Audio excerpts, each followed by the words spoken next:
Kunci sukses yang saya pegang gitu ya, prinsipnya yang pertama, ketika kita mau mencari sesuatu dan pemiliknya adalah Allah, itu kita harus minta kepada Allah kan. Nah, dengan sholat duha. Jadi sebelum bekerja, sebelum berangkat usaha, itu di pagi-pagi itu diusahakan untuk jadi rutinitas sunnah duha memang tidak pernah ditinggalkan. Betul. Kalau kita mau maju, kita harus hijrah. Karena itu juga dengan petunjuk Nabi kan. Betul. Kita ikuti kan.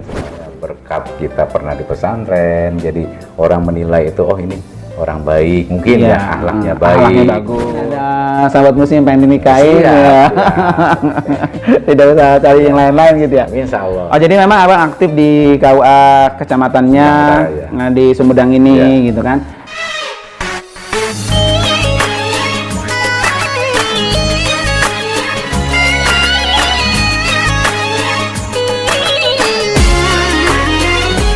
Assalamualaikum warahmatullahi wabarakatuh. Alhamdulillah sahabat muslim, pada kali ini nih saya datang salah satu pesantren yang ada di Sumedang.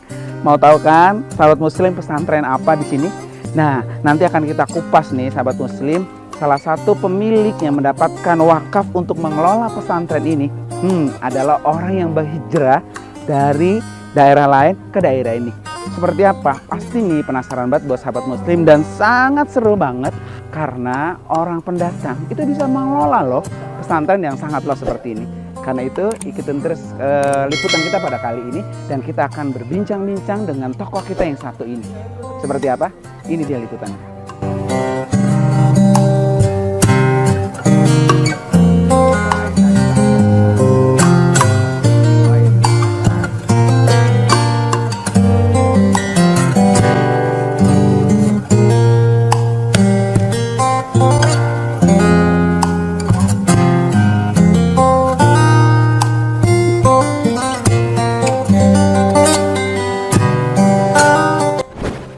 Nah, sahabat muslim nih, kita akan temui siapa pemilik dari pondok pesantren ini.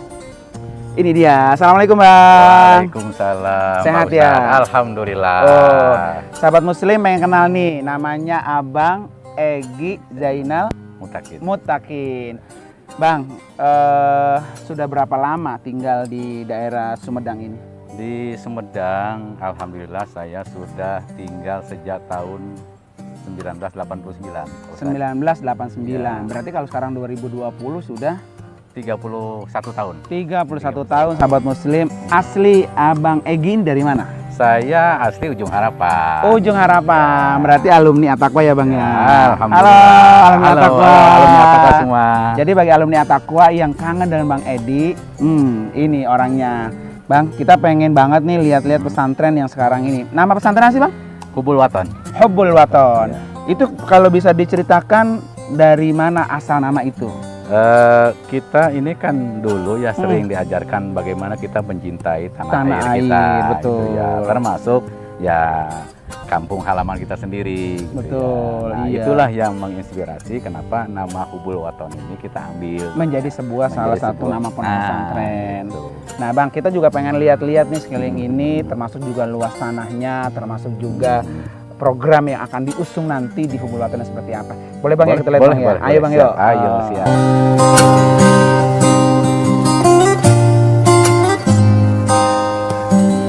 Nah, baik sahabat muslim nih, ini Abang Egy asli orang Ujung Harapan, orang Bekasi, tetapi akhirnya kalau bahasa orang Bekasi ini mentok. Nah, Bang ya, mentok di Sumedang ini. Bang, ini Hubul Waton ini pesantren memang milik pribadi atau memang ada seseorang yang mewakafkan atau gimana sih ceritanya itu? Ya, ini tanah dari wakaf ya. Jadi ceritanya memang kita ketika itu ada punya keinginan. Keinginan pengen pondok buka pesantren. Pondok pesantren, nanti bekal kita pensiun. Nah, paling tidak kita punyalah untuk pahala yang mengalir gitu ya. Nah, walaupun saya bukan ustadz yang seperti Pak Kiai ini lulusan dari Kairo ya, saya cuma alumni Atakwa gitu ya, tapi tetap kita punya cita-cita bagaimana kita mendapatkan pahala. Ya nanti ketika kita meninggal pahala terus mengalir karena kita punya warisan di mana ilmu itu ada di tanahnya. Betul, nah, Bang, tanah ini nih yang diwakafkan itu berapa hektar atau berapa luas? Kalau luasnya ini kurang lebih 1,5 hektar ya. 1,5 hektar Ya. luasnya Bang ya. Ini dari ujung sana ke belakang sampai ini di bawah juga masih. Tuh sahabat muslim, terutama buat alumni dan sahabat-sahabat Bang Egy tentunya ya. Nanti siapa aja Bang ya welcome ke sini ya. Boleh. Alumni orang Bekasi. Saya sangat senang. Sangat welcome banget Bang ya. Jadi kalau pengen lihat pondok pesantrennya milik Bang Egy Zainal ini, silakan datang aja ke sini nih. Alamatnya apa sih Bang? Ini di Conggeang ya. Conggeang, Kecamatan Conggeang. Desa Jambu. Desa Jambu. Ya, kalau dusunnya dusun Jambu Kidul. Nah, tapi kan gampang Bang ya. Gampang. Tinggal kontak nomornya telepon Bang ini Ada, ya kan. titiknya Nomor telepon adalah- ini langsung datang nanti disambut dengan luar biasa oleh Insya Allah. 1,5 hektar. Oke Bang, kita Oke. mau lihat nih kantor sekretariatnya masih Siap, baru nih siap. Bang ya. Oke, Baru mulai siap. dioperasi. Ya. Ya kan. Oke, yuk. Ya.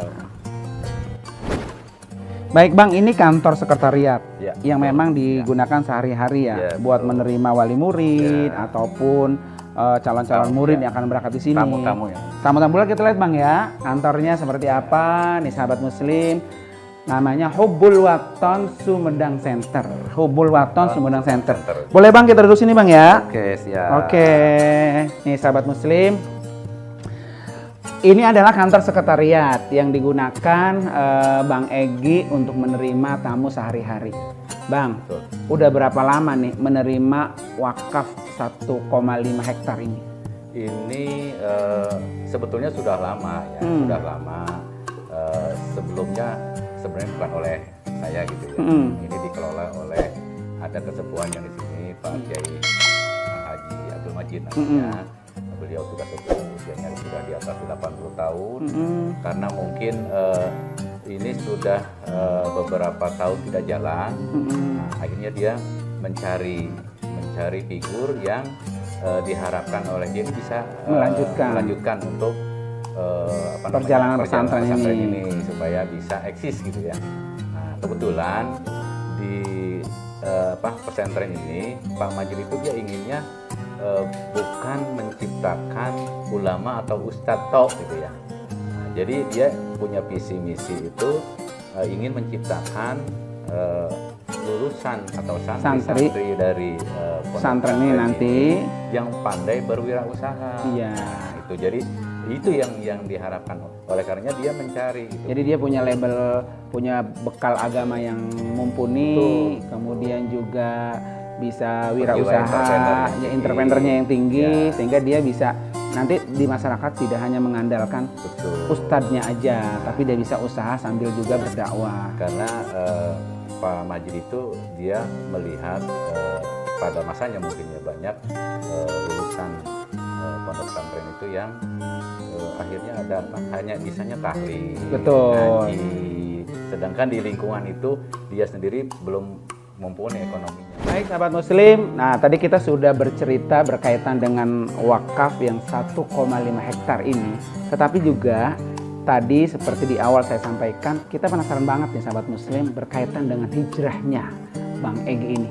Bang, dari tahun 89 hijrah dari Bekasi menuju ke Sumedang, itu gimana ceritanya bisa hijrah?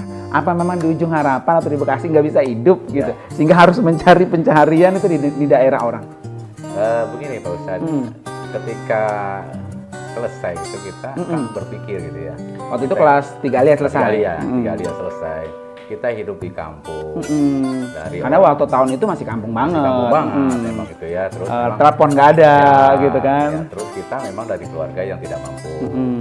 Nah, kalau misalnya kita tidak hijrah, itu kira-kira saya sudah berpikir waktu itu ya. Kita mau Ngapain, mau hidup apa, gitu. Ustadz di sana sudah Banyak. banyak.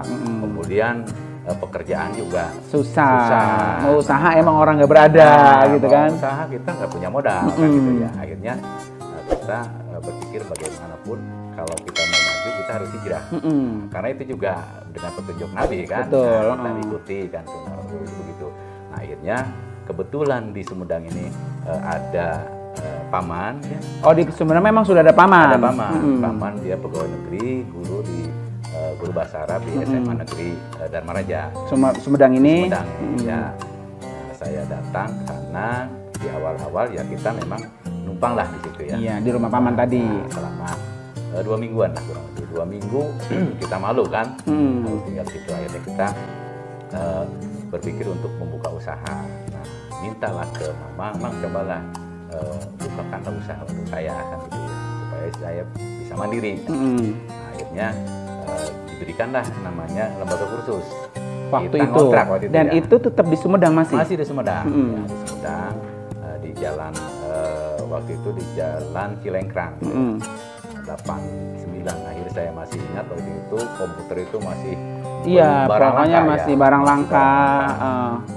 Kontrak di sana itu ya saya tidur di sana, mulai jadi tukang sapu di sana, menerima pendaftaran. Ya. Jadi pokoknya ada satu ruko Ya, gitu ya, gitu ya. pekontrakan, isinya ada kantor juga, Betul. tempat kursus juga, Ya. tempat tidur juga, Betul. gitu kan, karena memang nggak ada OB-nya, Nah, OB sendiri ya, OB gitu sendiri, kan. karena kita Tapi memang waktu lulus kelas 3 Alia itu ketika merantau ke Sumedang ini sudah punya keahlian komputer memang belum? Belum. Nah, Tapi yang pertama kali dibuka itu adalah pertama itu usaha dibuka. kursus komputer itu. pertama kita bukan dari komputer. Yang pertama itu apa namanya? Mesin Kursus tik. ketik, ya. Ya, mesin tik Blind dulu. system dia, Iya. sistem 10 jari itu. Nah, dari situ ada bahasa Inggrisnya kan, ada akuntansinya, ada juga belajar metode Qurannya gitu ya. Di tempat kursus tempat itu. kursus itu.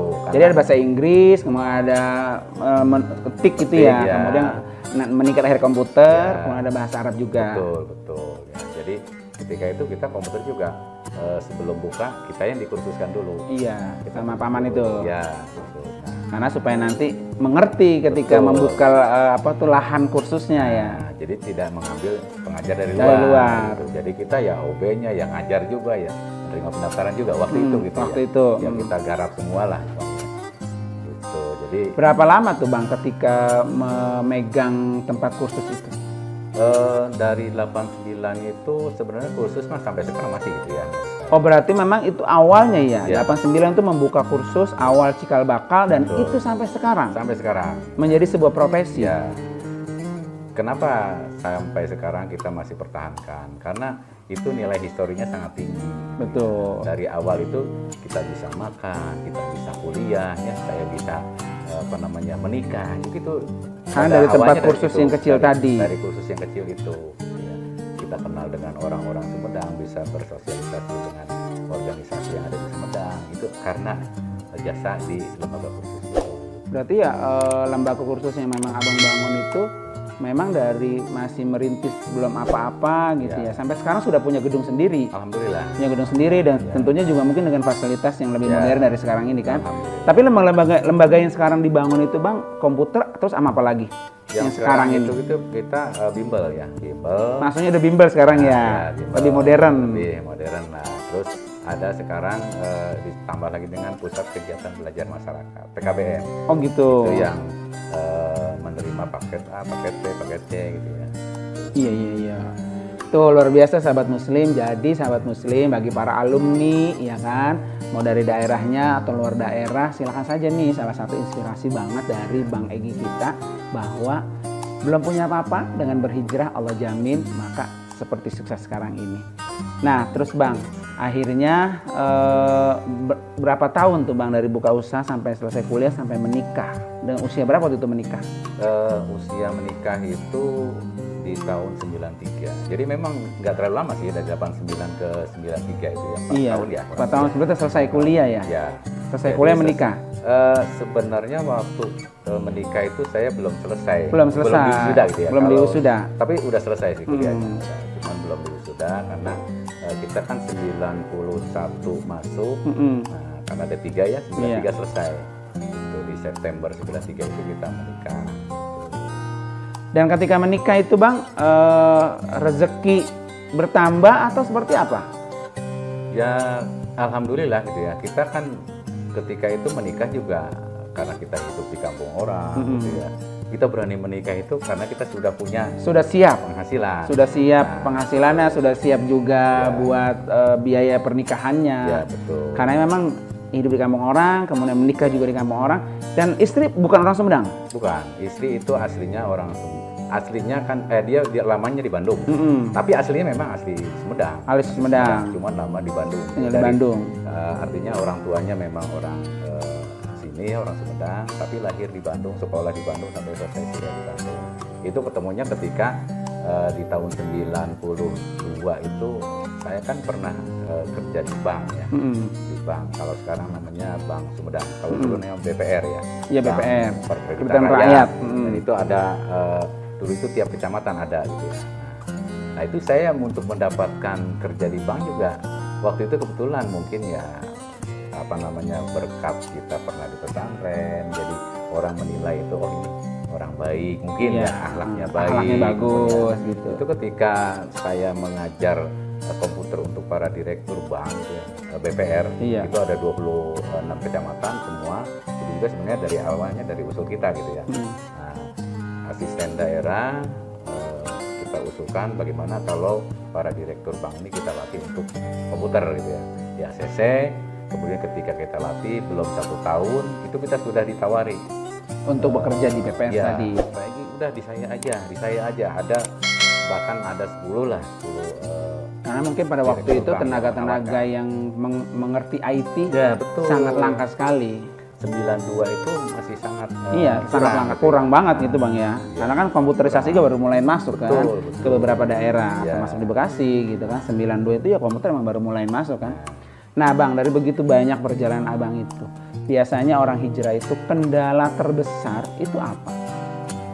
Ya, yang pertama namanya kita kan di kampung orang, ya. Kita nggak punya saudara di sini ya. Waktu itu kan teman main nggak ada, gitu kan. Jadi ada kesulitan gitu ya banyak ya. Cuman kita karena kita berbekal itu tadi ya, kita bagaimanapun kita ketika kita tinggal di satu tempat kita harus memberikan manfaat kepada orang banyak. Khairun nas anfa'uhum linnas. Betul. Nah, akhirnya ya banyak. Kita nggak banyak musuh lah.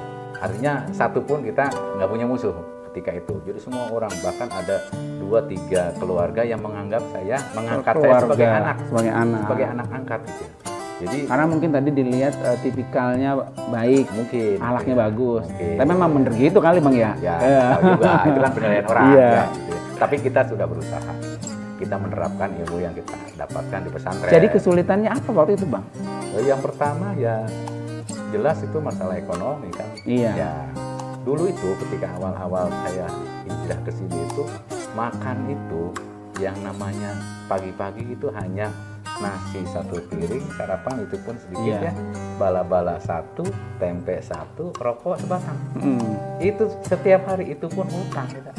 Utang. Karena emang income-nya belum begitu banyak, belum ada income-nya. Nah, kita penghasilannya kan waktu itu ya dari kursus itu kan dibayarnya sebulan sekali. Iya betul. Ya, gitu.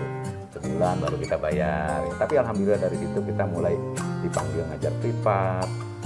Saya pertama ngajar privat itu di dinas PU ya. Itu alhamdulillah pertama kali saya datang itu dijemput kemudian pulang dikasih uang honor 400.000. Bayangkan itu gede banget tahun 92 itu gede banget. Saya bisa langsung beli motor Vespa karena dolarnya waktu itu masih 2.000 ya 2.000 iya. Itu dapat Vespa. Dan Vespa itu yang saya bawa pulang pergi ke Ujung Harapan. Berarti Sumedang, Bekasi bukan masih ya, dengan hasil privat tadi. Gitu. Jadi dari situ kita akhirnya banyak juga kan yang manggil, ada Cina-Cina ya yang manggil. Waktu itu masih di komputer? Masih komputer. Iya, karena memang tadi saya katakan bahwa IT pada saat itu memang sangat minim sekali. Jadi orang nyari-nyari itu Bang. Nah, dan kita menyiapkan komputernya. Jadi privat waktu itu kita yang bawa ke rumah mereka karena di rumahnya nggak ada komputer dulu itu gede banget dulu, CPU-nya juga wah monitor masih monokrom kan, masih monokrom monitornya. Dan itu yang menjadi muridnya itu anak apa emang orang dewasa apa bapak-bapak gitu, apa memang orang pekerja? Ada anak ada pekerja. Jadi kalau yang anak biasanya anak-anak, kalau di kota itu ada anak yang Cina itu ya, nah, itu yang SMP lah ya. Kalau yang di kantoran itu biasa kita dipanggil ke kantor. Kalau kantor mereka sudah ada. Gitu ya. Kalau yang ke rumah lucu juga, kita harus bawa naikin beca. Itu kita pakai beca kita ke rumah. Iya, komputer yang besar-besar itu kan. Turun disambut, ya baru ngakut-ngakut, ya baru mulai kita.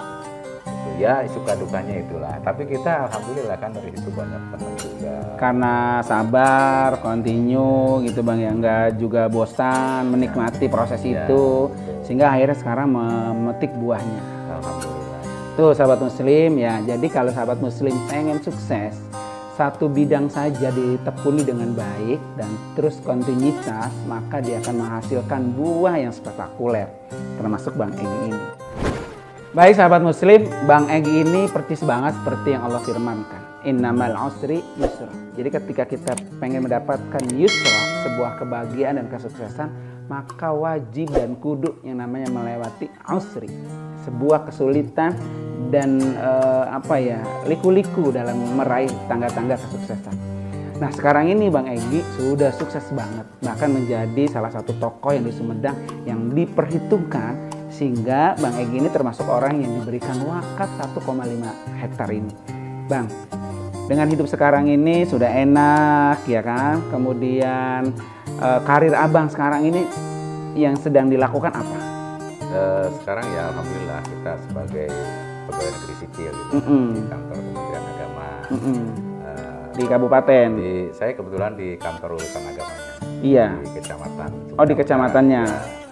Jadi dan ini memang bukan hal yang mudah didapatkan gitu ya. Berarti kalau di kecamatan itu istilahnya kayak KUA gitu Bang? Iya KUA. Berarti sering nikahin orang? Kalau saya bukan. Oh bukan gitu ya. Kebetulan kagak menikahkan? Enggak, soalnya mungkin ada sahabat muslim yang pengen dinikahin ya. Tidak usah cari yang lain-lain gitu ya. Insya Allah. Oh jadi memang Abang aktif di KUA kecamatannya, Ya. di Sumedang ini gitu kan. Nah itu aktivitas hari ini sekarang ini gitu Bang. Ya. Selain itu tadi kursus Bang ya? Iya betul. Saya juga aktif di berbagai organisasi ya. Ini ada kan kalau di pondok pesantren ada forum pondok pesantren. Betul. Iya. Salah seorang sekretaris di forum pondok pesantren Kabupaten Sumedang.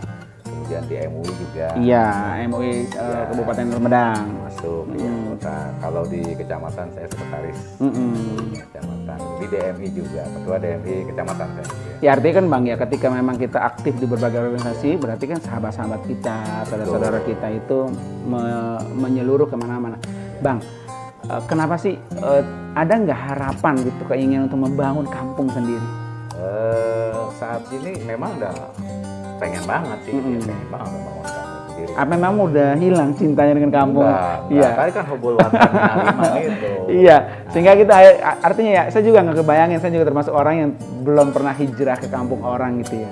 Jadi kita bisa sukses, bisa berhasil di kampung orang dengan yang kayaknya sulit banget dah ya gitu ya. Tapi ternyata Abang itu sekarang menjadi orang yang sukses di kampung orang. Tapi rasa untuk membangun kampung sendiri tetap ada Bang? Tetap ada banget lah gitu ya sama kita. Cuman karena saat ini kita kan lebih banyak dibutuhkan di sini. Betul. Khairun nas anfa'uhum linnas. Sumedang itu di mana tingkat kebutuhannya. Betul. Kalau kita di sana kan di Bekasi belum ada orang yang, karena di sana lebih banyak orang hebat gitu Iya, ya. betul sekali. Ya, Makanya Kiai top ada di sana. Makanya kan, kalau gitu. hidup di sana jadi di bawah pohon yang rindang. Kita Kayoman ketutupan. terus, ya kan. Betul. Bang, ini jadi flashback lagi nih Bang ya. Ada nggak Bang, kan udah lama nih, udah tahunan banget, udah hampir 31 tahun ya di sini di kampung orang. Makanan-makanan kampung Ujung Harapan, di sini gampang nggak sih tuh ketemu? Apa emang rada-rada susah kayak pucung gitu kan? Ya, itu kalau sayur pucung itu kan kita paling resep ya. Iya. Paling enak itu sama gabus si pucung ini. Iya. Di Sumedang itu nggak ada. Orang itu kalau yang namanya gabus itu nggak mau. Orang sini nggak doyan gitu. Tapi ikannya ada. Ikannya juga emang nggak Langka ada. karena nggak ada yang makan ya. Dan dianggap ikan aneh gitu ya. Makanya kita kalau kangen ya setiap pulang ke Sumedang ke sana dong. Kampung Asam gitu. Kampung Asam ya kan, sayur pucung. Gitu ya. Kalau jengkol kan memang itu kesukaan iya. ya. Dari kecil dulu kita habis makan nasi goreng habis baik kasih jengkol gitu ya. Dan jengkol mah banyak ya di Sumedang. Banyak. Dan kita istri kita sudah kursuskan lah cari cara masak jengkol ala Bekasi. Nah, kita alhamdulillah sudah lebih bagus dari orang Bekasi sendiri. Luar biasa. Oke Bang, nah terus Bang, sampai akhirnya ada orang percaya untuk mewakafkan tanah ini. Sebetulnya cita-cita Abang itu dalam hidup ini di usia Abang yang sudah sampai saat ini gitu ya, sehingga pengen bangun pondok pesantren Humbul Watan ini, apa sih cita-citanya? Kalau cita-cita saya kan ingin banyak orang yang mendoakan. Gitu ya. Ingin banyak orang yang percaya, senang kepada saya. Gitu ya. Nah, dan itu menjadi harapan saya paling tidak dengan adanya pondok pesantren ini, kita banyak memberikan manfaat ilmu kepada santri, pada lingkungan gitu ya. Kemudian juga kepada pemerintahnya, karena kita bisa paling tidak kan mendidik akhlak mereka gitu ya. Dan saya memang cita-cita saya itu tidak seperti itu, menciptakan ulama sebenarnya ya. Iya. Tapi saya ingin orang yang dari sini tuh entrepreneur yang mutadayin gitu. Iya. Ya. Jadi dia entrepreneur yang punya basic agama yang kuat. Sehingga nanti jadi direktur yang memang agamis. Ketika misalnya waktu sholat tiba, karyawannya semua digiring untuk sholat berjamaah, dan perilakunya semuanya, pengajian segala-galanya itu dengan sistem syariah. Itu yang kita baik Bang, kan orang ketika membuka ladang baru, pesantren baru, itu kan kendalanya pasti besar banget ya. Saya juga melihat di sini memang masih baru banget ya, dan jarang orang yang bisa datang ke wilayah sini. Masih sunyi banget sahabat muslim gitu ya. Punya optimismenya seperti apa sih Bang? Karena kan jauh dari perkampungan gitu kan.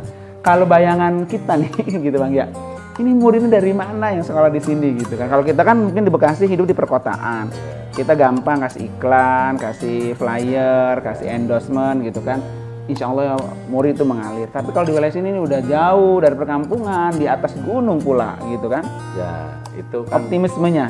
Saya sangat optimis ya, satu saat ini pesantren akan besar gitu. Karena ini tempatnya sangat enak di kaki gunung. Betul. Nah, ini namanya Gunung Karang ya, Gunung Karang. Kita persis di kaki gunung ini. Itu kalau mau belajar tahfiz dan Quran itu mantep banget ini. Tidak terganggu oleh hiruk pikuknya metropolitan kota. Dan ini nggak usah dipagar, mereka nggak bisa turun karena ini jauh dari keramaian. Mereka takut kalau malam nggak ada yang berani turun. Iya, karena jauh dari kependudukan. Nah, dan itu serem. Ya, kita kan sekarang melihat orang kota itu pengennya ke gunung. Orang laut pengennya ke kota. Nah, saya berpikir satu saat orang akan mencari pondok pesantren yang tempatnya sunyi, jauh dari keramaian. Jauh dari keramaian. Tinggal dikelola manajemennya yang bagus, gurunya yang profesional, fasilitasnya juga yang memadai. Insya Allah jadi mutiara di sini Bang ya. Seperti mutiara dalam lautan, tetap dicari orang. Nah, Bang, berkaitan dengan tempat yang begitu luas, tentu kan budgetingnya tuh luar biasa banyak. Kira-kira nih Bang, boleh kasih bocoran budgeting yang akan Abang mau gulirkan itu sektornya mana aja? Apa kantong pribadi gitu, atau memang ada instansi-instansi, atau memang ada orang-orang kaya yang bisa membantu keberlangsungan pondok pesantren ini? Ya, kalau saya sih berharap gitu ya, ini banyak teman-teman rekan-rekan itu bisa ikut membantu gitu ya.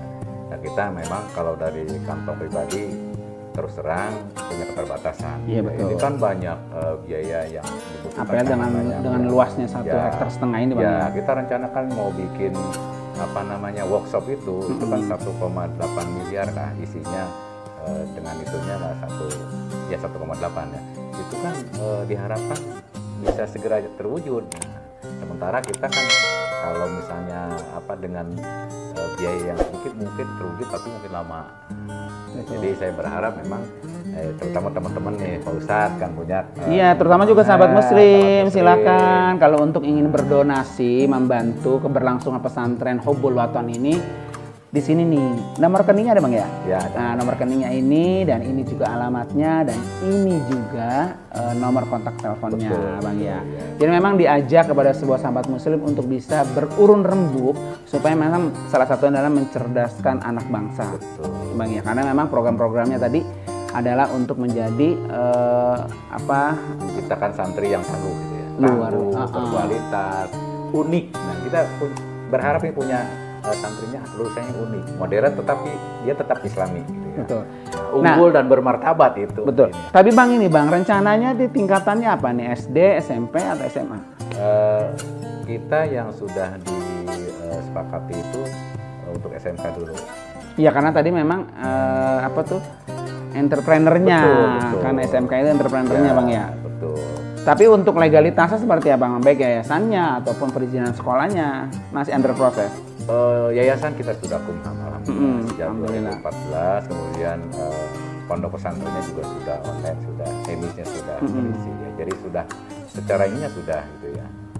Tapi sudah izin operasionalnya sudah. Izin operasional sudah bagus semua Bang ya. Sudah. Pesantren sudah ada izin, yayasannya juga Kamhumamnya udah di 2014. Memang tinggal perizinan sekolahnya yang SMK itu Bang ya. Mudah-mudahan insya Allah.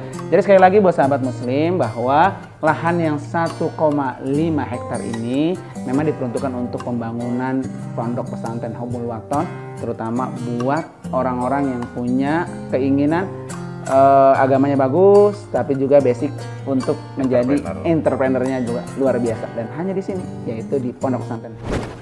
Baik sahabat muslim, nih abang kita ini pasti punya rahasia di balik kesuksesan. Nah, beliau sekarang sudah betul-betul sukses, banyak orang yang percaya, jabatan juga banyak, pergaulannya juga luar biasa. Mulai dari nol dulu berhijrah ke daerah Sumedang ini, sekarang sudah menjadi salah satu tokoh dan pembesar di daerah Sumedang ini. Pasti punya rahasia. Nah, sahabat muslim pengen tahu rahasia apa Bang ketika menjadi sukses seperti sekarang ini? Kunci sukses yang saya pegang itu ya, prinsipnya yang pertama, ketika kita mau mencari sesuatu dan pemiliknya adalah Allah, itu kita harus minta kepada Allah kan. Nah, dengan sholat duha. Jadi sebelum bekerja, sebelum berangkat usaha, itu di pagi-pagi itu diusahakan untuk. Jadi rutinitas sunnah duha memang tidak pernah ditinggalkan. Betul. Sejak dulu Bang hijrah. Betul. Ya, kemudian yang kedua, dikerjakan itu dengan ikhlas dan berbagi. Ya.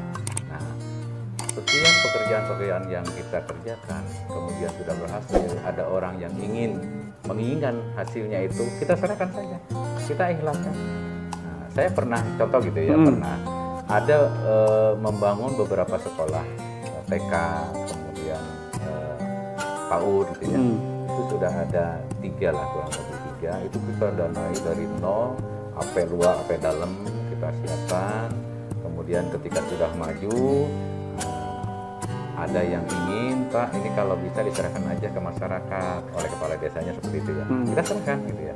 Nah, dan memang kita dari awal kita siapkan itu. Iya. Jadi mental kita memang sudah tidak lagi kecewa, ya kan? Karena memang niatnya lillahi ta'ala, niatnya berdakwah, ikhlas gitu kan. Betul. Jadi semua apa yang kita lakukan ya lillahi ta'ala. Nah, itu ya. Jadi kuncinya mungkin tadi sholat duha jangan ditinggalkan, kemudian ikhlas, berbagi. Berbagi. Biasanya sih Bang kalau berbagi itu yang sering Abang lakukan apa tuh Bang? Saya apa anak-anak yatim, apa ya, mungkin? diantaranya itu ya. Dari anak yatim sering kita panggil ke rumah, adakan acara, kita berikanlah di sana makan dan amplopnya. Kemudian kalau saya jalan itu saya selalu menyiapkan, kalau olahraga ya, sama bersepeda atau jalan kaki itu di kantor itu kita siapkan. Udah kita disiapkan. Nah, jadi ada mang beca, ada yang tukang dorong gitu ya, tukang buah-buahan atau apa yang didorong itu kasihan ya, 10.000 ataupun 20.000 itu yang kita siapkan. Paling tidak itu setiap Jumat saya jalan itu 100.000 itu di kantong. Jadi ada istilah Jumat berbagi Bang. Betul, ya. itu setiap Jumat. Tapi saya dapat bocoran juga nih Bang, katanya Abang suka ngumpulin orang gitu, uang beca, uang jalanan, makan di rumah, apa itu bener Bang? Kadang-kadang itu ya. Kenapa sih Bang jadi suka gitu memberikan makan orang? Karena itu kan menambah amal kita dan itu berbalik kepada kita. Nah, sudah jelas kan kalau kita sedekah kan 700 kali lipat. Betul. Tuh sahabat muslim ya. Jadi kalau memang sahabat muslim pengen sukses, apalagi hidup di kampung orang ya kan.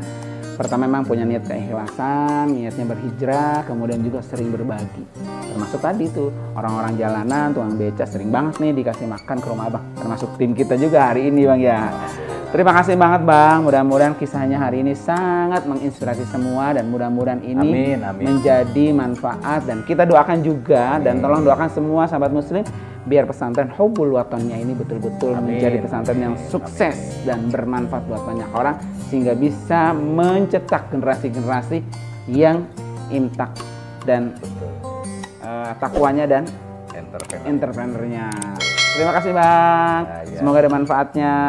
Wassalamualaikum warahmatullahi wabarakatuh. Marilah kita bersama berzakat di Wafis Al-Amin Center. Berzakat di Wafis Al-Amin Center.